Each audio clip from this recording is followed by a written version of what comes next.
दोस्तों आज अपन बात करने वाले हैं जो आपका पेपर 14 को होने वाला है, जो पुलिस वाला यानी कि बिहार जो कांस्टेबल का एग्ज़ाम होने वाला है, जो बिहार पुलिस कांस्टेबल का जो एग्ज़ाम होने वाला है 14 को, और उसके एक सप्ताह बाद एक फेज में और होनी है।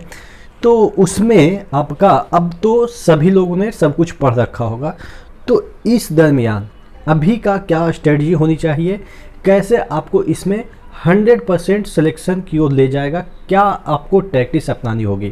क्योंकि क्या होता है कि पढ़ना था समय वो निकल चुका है, अब आपके पास बस बॉर्डर पे जाने की टाइम आ गई है।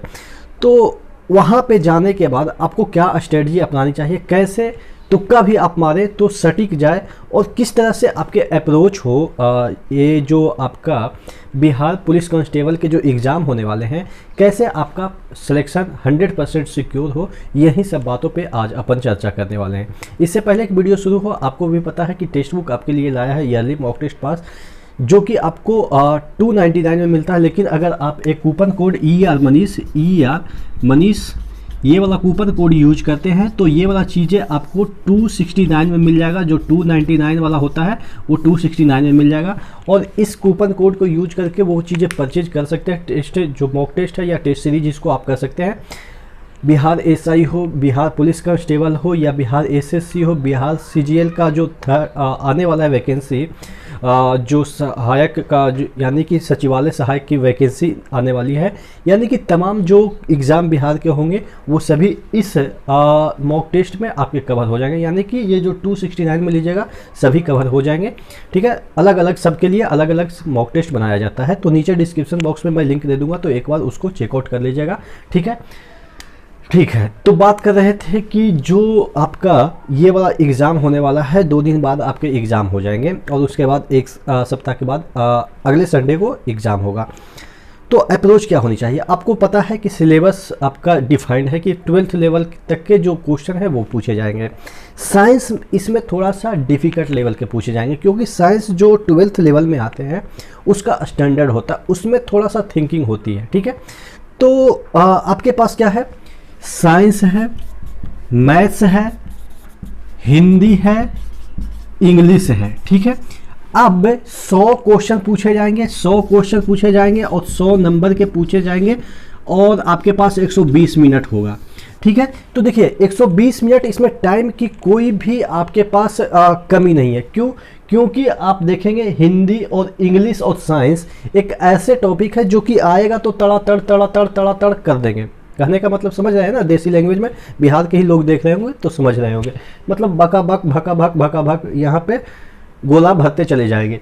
मैथ्स में थोड़ा सा आपको प्रॉब्लम होगी, क्योंकि जो 12th लेवल के मैथ्स होंगे, 11th लेवल के जो मैथ्स होंगे उसको कैलकुलेट करने में थोड़ा सा दिक्कत होगी। हो सकता है कुछ क्वेश्चन आपके बीजगणित से भी तो हो गए ही, बहुत सारे आपके बीजगणित यानी कि आपके कैलकुलस वगैरह से भी आपके बहुत सारे ऐसे भी क्वेश्चन हो जाएंगे। ठीक है, तो कहने का मतलब ये है कि मैथ्स थोड़ा सा आपको टिकाएगा मतलब कि थोड़ा सा चुभ होएगा।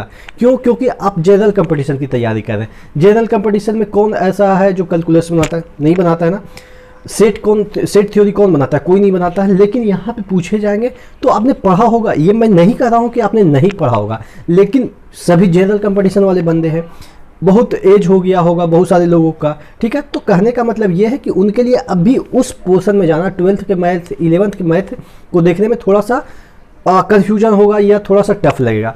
लेकिन फिर भी आपके पास ये वाला जो चीज़ें हैं, ये तो आप जनरल कंपटीशन में वैसे भी पढ़ते हैं।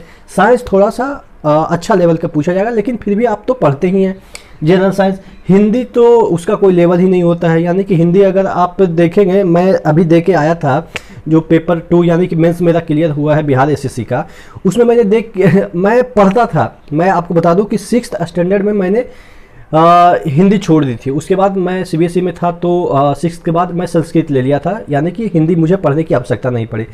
फिर भी आप यकीन नहीं मानोगे, मेंस का जो पेपर था उसमें मैं 100 नंबर का शायद था पेपर हिंदी का, उसमें मुझे लगा 90 से नीचे नहीं आएगा। ऐसे हिंदी के लेवल थे। अभी ज़्यादा दिन नहीं हुए, 2 महीने हुए हैं पेपर दे के मैं मेंस का आया हूँ, बिहार SSC का जो इंटर लेवल का था उसका मेंस दे के आया हूँ, अभी रिजल्ट भी हो गया है। ठीक है, तो वो अलग मैटर है। तो कहने का मतलब ये है कि हिंदी आपको सॉलिड नंबर दिलाएगा, और इसमें 30 मार्क्स पासिंग मार्क्स है। और आपको यहाँ पे हाई स्कोर नहीं करना है, क्योंकि इसके नंबर पे आपका सिलेक्शन नहीं होगा। सिलेक्शन इन द सेंस कि आपको जॉब नहीं मिलेगी, इसके नंबर पे आपको आगे का एक स्टेप बढ़ाया जाएगा। ये इसका मतलब ये नहीं कि इसी नंबर से आपका मेरिट लिस्ट निकलेगा। कहने का मतलब मेरिट लिस्ट आपके फिजिकल से निकलेंगे। ये तो सिर्फ एक आप कह सकते हैं पीटी टाइप का है कि इसका यूज करके आपको आगे के राउंड में भेजा जाएगा। तो कहने का मतलब यहाँ पे 30 मार्क खान बनने की आवश्यकता नहीं है, ज़्यादा दिमाग खपाने की आवश्यकता नहीं कि मैथ्स पे काफ़ी टाइम दे दिए। आपको यही 3 सब्जेक्ट मिला के सिलेक्शन दिला देंगे। क्यों? अब मैं ऐसा क्यों बोल रहा हूँ? क्योंकि 5 गुना रिजल्ट देंगे। अब देखिए 5 गुना अगर रिजल्ट देते हैं तो 8,500 के तकरीबन वैकेंसी है, और अगर इसको 5 से मल्टीप्लाई करें तो 8 पचे 40, यानी कि 40,000 ये और 25 यानी कि 42,500 लोगों का सिलेक्शन होगा। और कैसे लोगों का? जिनका हाइट है। हमारे जैसे लोग तो फॉर्म ही नहीं अप्लाई करते हैं। तो कहने का मतलब ये है कि ऑलरेडी यहाँ पे कंपटीशन कम गया, उसके बाद आप समझ रहे हैं कि 42.5 लाख लोगों का 1,000 लोगों का सिलेक्शन होगा। तो उतना में भी नहीं आएंगे, ऑब्वियस आएंगे ही। अब देखिए यहाँ पे तुक्का भी आपका सही जा सकता है। कैसे? देखिए यहाँ पे एक क्वेश्चन का 1 नंबर दिया गया है और गलत होने पे कितना काटा जा रहा है? 0.2। आप समझ सकते हैं प्रोबेबिलिटी कितना है। प्रोबेबिलिटी अगर हम बात करें कि मतलब कि ये आप कह सकते हैं 1 यानी कि यहाँ पे 100 यानी कि 20%, यानी कि अगर आपका सही हुआ तो 100 नंबर मिलेगा और गलत हुआ तो 20 नंबर कटेगा। तो समझ सकते हैं कि अगर हम तुक्का भी लगाते हैं तो यहाँ पे जो सही होने की मतलब कि ज़्यादा नंबर आने की प्रोबेबिलिटी बढ़ जाती है, क्योंकि अगर गलती से एक भी सही हो गया तो वो 5 क्वेश्चन को मैनेज कर रहा है। समझ रहे हैं? वैसे 4-5 सही हो गए और 4-5 गलत भी हो गए तो आप इक्वल करेंगे तो देखेंगे कि पॉजिटिव में ही आपके नंबर आ रहे हैं। क्योंकि अगर 4-5 सही हो गए तो सपोज 5 सही हो गए, तुक्का मारने के बाद 5 सही हो गए और 5 आपके गलत हो गए तो 5 प्लस आएगा, और 5 गलत हो गए तो 5 दूनी 10, यानी कि आपके 1 नंबर माइनस हो गया, यानी कि ओवरऑल 4 तो आपके पॉजिटिव में ही आ रहे हैं ना। तो कहने का मतलब अगर आपको क्वेश्चन लग रहा है कि 10% भी आता ना, तुक्का मारने से मतलब पीछे मत हटिएगा, क्योंकि आप देख रहे हैं कि कहीं तुक्का में भी ज़्यादा प्रोबेबिलिटी है कि आपके पॉजिटिव ही नंबर दे। तो मैं वही सजेस्ट करूँगा, अगर आपको कॉन्फिडेंस लगता है कि 100 में आपका 60 मिनिमम सही है तब तो तुक्का मारने की आवश्यकता नहीं है।